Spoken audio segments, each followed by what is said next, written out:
పూర్తి వివరాలు చూసే ముందు మా ఛానల్ ని సబ్స్క్రైబ్ చేయడం మర్చిపోకండి. శ్రీ గురుభ్యో నమః.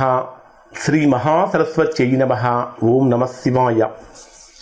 నారాయణ శాస్త్రి ఆస్ట్రాలజీ ఛానల్ వీక్షిస్తున్నటువంటి ప్రేక్షక మహాశీలకు స్వాగతం, సుస్వాగతం. ఈరోజు మనము 2026వ సంవత్సరం ఫిబ్రవరి నెల 11వ తేదీ నుంచి 20వ తేదీ వరకు ధనుర్రాశిలో జన్మించిన వారి యొక్క గ్రహస్థితులు ఎలా ఉన్నాయి, రాశి ఫలితాలు ఎలా ఉండబోతున్నాయి, రోజువారీ ఫలితాలు ఎలా ఉంటాయో తెలుసుకుందాం. ఈ వీడియో చూడటానికంటే ముందు ప్రస్తుత కాలంలో ఎక్కువ మంది ఫేస్ చేస్తున్నటువంటివి ఉద్యోగ సమస్యలు. అంటే ప్రస్తుత కాలంలో ఉద్యోగ సమస్యలు రావడానికి కారణం ఏంటో నాకు వీడియో చేశాను.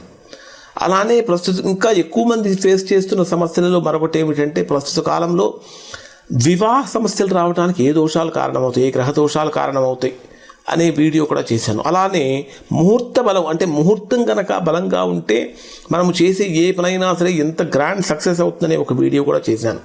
ప్రతి ఒక్కరికి కూడా ఈ 3 వీడియోలు చాలా అవసరం. కాబట్టి ప్రతి ఒక్కరూ ఈ 3 వీడియోలు చూడటానికి ప్రయత్నం చేయండి. ఇక్కడ ధనుర్రాశి వారిని కనుక పరిశీలిస్తే ప్రధానంగా రాస్యాధిపతి అయినటువంటి గురుడు రాశికి 7వ స్థానంలో సంచరిస్తున్నాడు. వాస్తవంగా రాస్యాధిపతి అయినటువంటి గురుడు రాశికి 7వ స్థానంలో కనుక సంచరిస్తూ ప్రస్తుతం జరుగుతున్నటువంటి చాతుర్గ్రహ కూటమి, పంచగ్రహ కూటమి యొక్క ప్రభావం కారణం చేత ధనుర్రాశి వారికి ప్రస్తుతం అంటే జీవితాన్ని మలుపు తిప్పేటటువంటి కాలంగా ఇది ఉండబోతుంది అని చెప్పాలి. ఎందుకంటే గురుడు 7వ స్థానంలో సంచరించేటప్పుడు అనేక రంగాలలో ఉన్నటువంటి వారికి బ్రహ్మాండమైనటువంటి అనుకూలతలు కలుగుతూ ఉంటాయి, కొత్త ఆలోచనలు వస్తూ ఉంటాయి, జ్ఞానం పెరుగుతూ ఉంటుంది, ఎడ్యుకేషన్లో ఉన్న వారికి బాగుంటుంది, బిజినెస్ చర్చలు వేగంగా ముందుకు వెళ్తూ ఉంటాయని చెప్పాలి. విద్యార్థులు కానీ, టీచర్స్ కానీ, కన్సల్టెంట్స్ కానీ, యూట్యూబ్ రంగాల్లో ఉన్నవారు కానీ, మీడియా రంగాల్లో ఉన్నవారు కానీ చాలా అనుకూలంగా మారుతుంది. మరి మీ రాశికి 2వ స్థానంలో, ధనస్థానంలో, వాక్స్థానంలో ఎవరు సంచరిస్తున్నాడు? కుజుడు సంచరిస్తున్నాడు. కుజుడు ఎక్కడున్నాడు? ఉచ్చ స్థానంలో ఉన్నాడు. ధనుర్రాశి వారికి పంచమాధిపతి అయినటువంటి కుజుడు 2వ స్థానంలో, ధనస్థానంలో సంచరించేటప్పుడు ఇది అత్యంత శక్తివంతమైనటువంటి స్థితిగా మారబోతూ ఉంటుంది. కారణం ఏంటంటే మాట్లాడేటటువంటి మాట కొద్దిగా పరుషంగా, కఠినంగా అనిపించవచ్చు.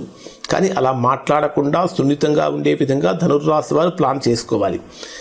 అయినప్పటికీ కూడా కుజుడు ధనుర్రాశి వారికి 2వ స్థానంలో సంచరించేటప్పుడు ఆర్థికంగా బ్రహ్మాండమైనటువంటి, అంటే మహర్దశను కలిగించేటటువంటి, భోగభాగ్యాలను కలిగించేటటువంటి స్థితిలో ఉండబోతూ ఉన్నారని చెప్పాలి. అంటే ఎంత కష్టపడితే అంత గొప్ప ఫలితాన్ని పొందుతారు. నిర్మాణ రంగంలో ఉన్నవారు కానీ, టెక్నికల్ రంగాల్లో ఉన్నవారు కానీ, పోలీస్ డిపార్ట్మెంట్లో ఉన్నవారు కానీ, మేనేజ్మెంట్ రంగాల వారు కానీ ఇది శుభంగా మారబోతుంది అని చెప్పాలి. తర్వాత రవిని కనుక తీసుకుంటే మీ జన్మరాశికి 9వ స్థానాధిపతి అయినటువంటి రవి ఎక్కడ ఉన్నాడు అంటే 2వ స్థానంలో 12వ తేదీ వరకే ఉంటాడు. ఆ తర్వాత 13వ తేదీ నుంచి 3వ స్థానంలోకి వెళ్ళిపోతాడు. 3వ స్థానంలో ఆల్రెడీ రాహుతో కలిసి బుధుడు, శుక్రుడు ఉన్నారు. రవి కూడా వెళ్ళి కనుక చేరితే రాహుతో కలిసి మొత్తం 4 గ్రహాలు చాతుర్గ్రహ కూటమిగా తృతీయ స్థానంలో ఏర్పడతాయి. ఎప్పుడైతే తృతీయ స్థానంలో మీ రాశికి చాతుర్గ్రహ కూటమి అనేటటువంటిది ఏర్పడుతూ ఉంటుందో, తృతీయ స్థానం అనేటటువంటి ధైర్యానికి, పరాక్రమానికి, కమ్యూనికేషన్స్కి లేదా పబ్లిక్ రిలేషన్స్కి, సోదర సంబంధాలకి సంబంధించినటువంటి స్థానం. కాబట్టి ఇక్కడ మీకు సోషల్ మీడియా, ఆన్లైన్ బిజినెస్ చేసేవారికి, క్రియేటివిటీ రంగాల్లో ఉన్నవారు చక్కగా ఊపందుకుంటారు.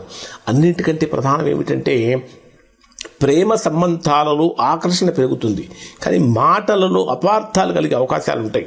ఇక ప్రధానంగా బుధుడు, 7మాధిపతి అయినటువంటి బుధుడు తృతీయ స్థానంలో ఉన్నప్పుడు మీ జీవిత భాగస్వామి యొక్క ఆరోగ్యం విషయంలో కొంచెం జాగ్రత్తలు పాటించండి. లాభాధిపతి అయినటువంటి శుక్రుడు కూడా రాహుతో కలిసి సంచరిస్తున్నటువంటి కారణం చేత అధికమైనటువంటి లాభాల ఆశతోటి అనవసరమైనటువంటి ప్రయోగాలు చేయకండి. లేదా అలా చేసినట్లయితే ఎక్కువగా ధన నష్టం సంభవించే అవకాశాలు కనిపిస్తూ ఉంటాయి.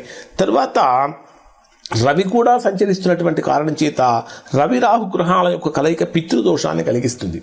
ఈ పితృదోషం యొక్క ప్రభావం ఎవరికైతే జన్మలగ్నంలో ఉంటుందో అటువంటిది ఆల్రెడీ మరలా ఇప్పుడు రవి రాహు గ్రహాలు కలిసినప్పుడు ఆ దోషం యొక్క తీవ్రత మరింత ఎక్కువ అవుతుంది. ఆ దోషం ఎక్కువైతే రకరకాల ఉద్యోగ సమస్యలు, వ్యాపార సమస్యలు, వివాహ సమస్యలు అన్నీ కలుగుతూ ఉంటాయి. ప్రస్తుతం ఈ చాతుర్గ్రహ కూటమి యొక్క ప్రభావం కారణం చేత ఒక ధనుర్రాశి వారికి మాత్రమే కాకుండా అన్ని రాశుల వారు కూడా ఏదో ఒక రకమైన సమస్యను ఫేస్ చేస్తూనే ఉన్నారు. మరి ఇక పంచమ స్థానాన్ని కనుక తీసుకుంటే, చతుర్థ స్థానాన్ని కనుక తీసుకుంటే, చతుర్థ స్థానంలో శని ప్రభావం ఉంది. ఇది బ్రహ్మాండంగా కర్మ ఫలితాన్ని, కర్మ సిద్ధాంతాలను బాగా పనిచేసేటటువంటి, బలంగా పనిచేసే విధంగా చేస్తుంది. నిజాయితీలో ఉన్నటువంటి వారిని, ఎప్పుడూ కూడా నిజాయితీగా ఉన్నటువంటి వారిని శని మొత్తం రక్షిస్తూ ఉంటాడు. ఒక మాటలో చెప్పాలంటే భవిష్యత్తు దిశను నిర్ణయించేటటువంటి సమయంగా ఉండబోతుంది. ఇక్కడ మీకు తొందర కాదు, స్థిరమైన ఆలోచనలతో కనుక ముందుకు వెళ్తే విజయాలు ప్రాప్తిస్తాయి అని చెప్పాలి. మరి డే వైజ్గా కనుక పరిశీలిస్తే ఈ రాశి వారికి ఏ విధంగా ఉండబోతుందంటే, 11వ తేదీ ఉదయం నుంచి 12వ తేదీ మధ్యాహ్నం 1:41 వరకు ఉండేటటువంటి సమయంలో ఇది మీకు కొద్దిగా మనస్సు స్థిమితం లేకుండా అస్థిరంగా మారే అవకాశం ఉంటుంది.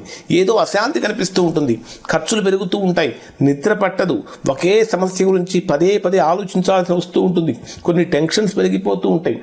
అంటే గోప్యమైనటువంటి విషయాలు, రహస్యంగా ఉండేటటువంటి విషయాలు బయటికి చెప్పకూడదు. ఇక్కడ మీరు సోమవారం రోజున శివుడికి అభిషేకం చేసుకోవడం చాలా మంచిది, నిశ్శబ్దంగా ధ్యానం చేయటం కూడా చాలా మంచిది. ఇక 12వ తేదీ మధ్యాహ్నం 1:41 నుంచి 14వ తేదీ రాత్రి 12:40 వరకు ఉండేటటువంటి సమయాన్ని కనుక పరిశీలిస్తే ఇది ధనుర్రాశి వారికి మోస్ట్ పవర్ఫుల్ టైంగా ఉండబోతుంది. ఆత్మవిశ్వాసం పెరుగుతుంది, కీలకమైనటువంటి నిర్ణయాలు తీసుకుంటూ ఉంటారు, కొత్త పనులు ప్రారంభించడానికి ఉత్తమమైన సమయంగా మారబోతూ ఉంటుంది. అనేక విషయాలలో అనుకూలత పెరుగుతుంది. ఆత్మస్థైర్యంతో, ఆత్మవిశ్వాసంతో, ఆత్మబలంతో చేసేటటువంటి ఏ పనైనా సరే ముందుకు వెళ్తుంది.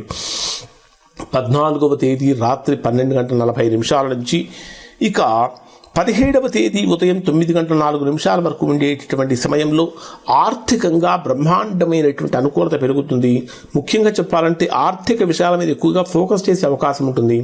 ఆదాయం పెరిగే అవకాశాలు కూడా బాగా కనిపిస్తూ ఉన్నాయి. మాట్లాడేటటువంటి మాటల విషయంలో తొందరపాటు లేకుండా మాట్లాడటం చాలా మంచిది. ఇక్కడ మీరు లక్ష్మీదేవి కనుక పరిహారం చేసుకున్నట్లయితే అంటే లక్ష్మీదేవికి అష్టోత్తరం చదువుకొని దీపం కనుక వెలిగించున్నట్లయితే మంచి ఫలితాన్ని పొందుతారు. ఇక 17వ తేదీ ఉదయం 9:04 నుంచి 19వ తేదీ మధ్యాహ్నం 2:57 వరకు మీ జన్మరాశికి తృతీయ స్థానంలో పంచగ్రహ కూటమి యొక్క ప్రభావం ఏర్పడుతున్నది. అసలు చాతుర్గ్రహ కూటమిలు, పంచగ్రహ కూటమిలు, తృతీయ స్థానం అంటే ధైర్యస్థానం, పరాక్రమాలకు సంబంధించినటువంటి స్థానం. ఈ ధైర్యము, పరాక్రమం మొదలైనటువంటి వీటికి సంబంధించినటువంటి స్థానాల్లో పంచగ్రహ కూటమి యొక్క ప్రభావం ఏ విధంగా ఉంటుందంటే ఇది దాదాపుగా అనుకూలంగానే ఉంటుంది అని చెప్పాలి. ధైర్యం పెరుగుతుంది, సోదరులతోటి, స్నేహితులతో కలిసి పనిచేసే పనుల్లో విజయం వస్తుంది. ఎవరైతే ఈ సమయంలో ఇంటర్వ్యూలకు అటెండ్ అవుతూ ఉంటారో ఇంటర్వ్యూలకు అటెండ్ అయ్యే వారికి అనుకూలంగా మారుతుంది. కమ్యూనికేషన్ రంగంలో ఉన్నవారికి అనుకూలంగా మారుతుంది. ముఖ్యంగా చెప్పాలంటే దశమాధిపతి అయినటువంటి బుధుడు రాహుతో కలిసినప్పుడు ఉద్యోగపరంగా నిశ్శబ్దంగా సమస్యలు దాడి చేసే అవకాశం ఉంటుంది. కాబట్టి సమస్యలు క్రియేట్ చేయకుండా సమస్యలకు దూరంగా ఉండడానికి ప్రయత్నం చేయండి. 19వ తేదీ మధ్యాహ్నం 2:57 నుంచి 20వ తేదీ రాత్రి వరకు ఉండేటటువంటి సమయం అంతా కూడా చాలా బ్రహ్మాండమైనటువంటి అనుకూలత కలిగించేటటువంటి సమయంగా చెప్పబడుతుంది. ఇన్వెస్ట్మెంట్స్ చేసేటటువంటి వారికి చాలా లాభసాటిగా మారుతూ ఉంటుంది. ఇవి ధనుర్రాశి వారికి సంబంధించినటువంటి ఫలితాలు. శుభం.